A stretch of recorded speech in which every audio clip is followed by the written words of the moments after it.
Hello, everyone, and welcome to the WisconsinPrepZone.com Scoreboard Show. Week 5 in the books. I'm Rob Hernandez. He's Dennis Semrow. Dennis, before we get to the big game in the Big 8, let's get to the big result.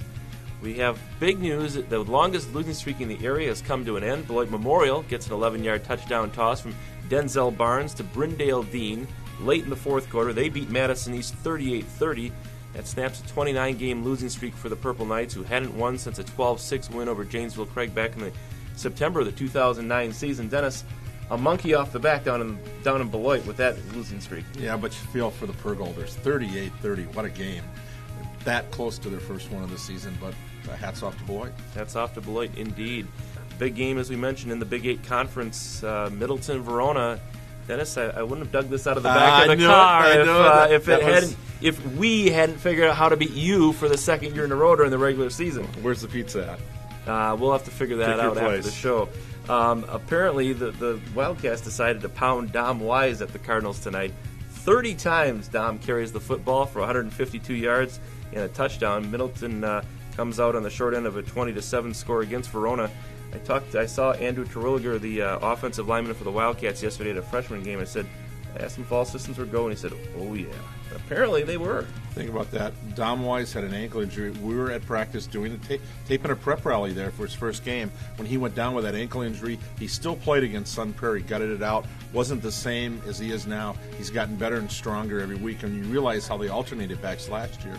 He's the guy that's doing it right now for him. Yeah, he's carrying the load. He carried it tonight, and the Wildcats now back in the race. Of course, next week, Middleton playing host to Sun Prairie. Sun Prairie now the lone unbeaten in the conference. The Cardinals blank Madison Memorial tonight, 35-0. That's a surprise. To hold the Spartans scoreless says something about Sun Prairie. They weren't looking past them, and they remember last year who won that game, Middleton, not Sun Prairie. So a little payback maybe for the Cardinals. We'll see. Well, I think at least a couple teams in the league will be pulling for Middleton next week to try to pull Sun Prairie back to the pack, but not sure that's going to happen this year. Sun Prairie football Cardinals looking awfully strong. Madison West gets back on the winning track with a 27-13 win over Janesville Parker, and Madison La Follette holds off Janesville Craig tonight in the Big 8, 26-15. Dennis, let's switch gears to the Southern Badger Conference. Senior wide receiver Sam Schemmel catches a 19-yard touchdown pass with 20 seconds to go. Madison Edgewood rallies past Milton 33-30. Crazy game, Dennis. As you know, the Crusaders went up 13-7 after one, only to have Milton outscore them 23-7 in the second quarter. The two teams pitched shutouts in the third, and finally Edgewood pulls away in the fourth. How do you explain the goings-on there? You can hold Milton scoreless in the second half. That says an awful lot. It's a big one for the Crusaders because they still have to play Fort Atkinson for their homecoming game next week. And you're looking at teams trying to get those extra wins for playoffs. That was a big one for Edgewood. Huge game for Edgewood, and elsewhere in the Southern Badger tonight, Monona Grove clobbered Monroe 45-0, and Fort Atkinson topples Oregon 49-20. Northern Badger tonight, Reedsburg almost stumbled on the way to the big showdown next week with Wanakee. The Beavers needed a 4-yard touchdown run from Austin Westerwell with 2:34 to go to fend off Sauk Prairie 27-21. They keep pace with Wanakee. Wanakee rolls up the points tonight, a 76-20 winner over Baraboo. Ouch is right.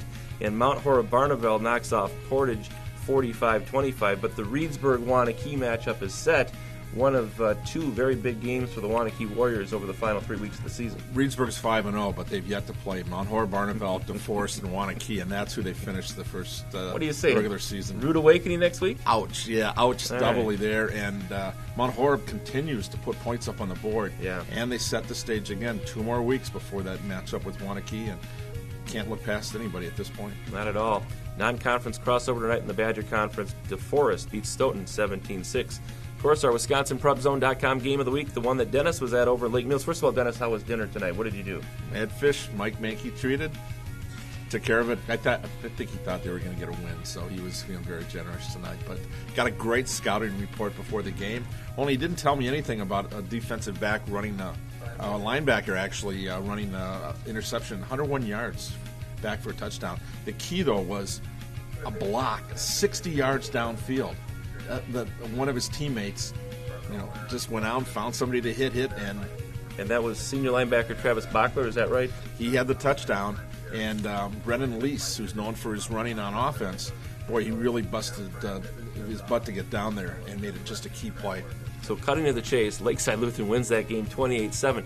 Check out the highlights and post-game reaction on our WisconsinPrepZone.com game of the week elsewhere on the website. But a big win tonight for Lakeside Lutheran in that showdown game with Lake Mills.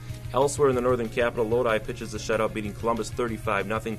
And Poynette takes care of Watertown Luther Prep tonight 32-7. Southern Capital tonight, don't look now, but the Belleville Wildcats 2-0, Dennis.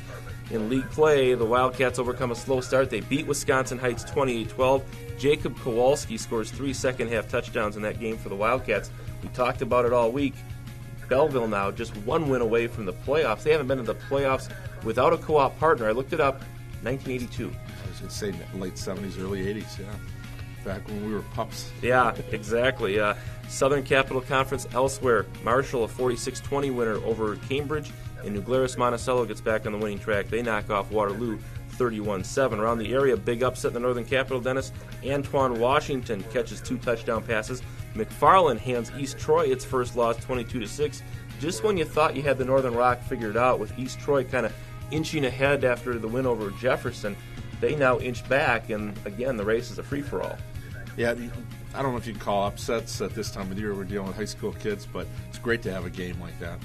Non-conference play tonight, Deerfield steps out of the large trailways and beats the Southeast Wisconsin Christian homeschool athletics team. Saints. The Saints, 41-13. Around the region, Dennis, I was treated to a pair of great games today in the SWAL. This afternoon at Darlington, the Mineral Point Pointers erase a 13-0 deficit. They make it a 21-20 game on a late fourth-quarter touchdown pass. First-year coach Andy Pelskill of the Pointers elects to go for the 2-point conversion and the win. Now, they had a 5-yard penalty, push them back a little bit, still went for the 2, and quarterback Nolan Barrett was sacked by a heavy Redbirds rush, and it winds up finishing 21-20. Darlington escapes with the win. I know how you feel about going for 2 on the road, and I'm right there with you. I think Andy Pelskill made the right call. You got to love it when the coach believes in his kids and goes for the win. That's a good sign, and that's going to come back to help them down the stretch. I would hope so, but the flip side of that is they now have to win 3 games in a row to get to the playoffs, one of them over Cuba City in 2 weeks. Details. Speaking of Cuba City, over in Livingston tonight, the Iowa Grant Panthers turned the ball over 6 times. Cuba City converted 2 of those into touchdowns. They win the battle of the last SWAL unbeatens, 28-12. For Cuba City, that sets up a showdown next week with Darlington. The Redbirds are one of 3 teams that are only a game back of the Cubans. That race, going into the night, had 4 real solid teams. Cuba City, Iowa Grant, Darlington, and Fenimore. The way Mineral Point played today, you could throw them in the mix. That might be the most interesting race going in the area. Sounds like a wrestling meet. It does. It was 28-12, and Cuba City looked real good offensively. Had a lot of short fields tonight, and Brandon Slott scored 3 times. So Cuba City is off to the races so far, but they've got Darlington next week, then Mineral Point, and I know Guy Kopp real concerned after today's game that Mineral Point might be tougher here in Week 7 than they might have been had they caught them in Week 2. So we shall see. A lot more scores on our website at WisconsinPrepZone.com. A very busy night here in Week 5 of high school football.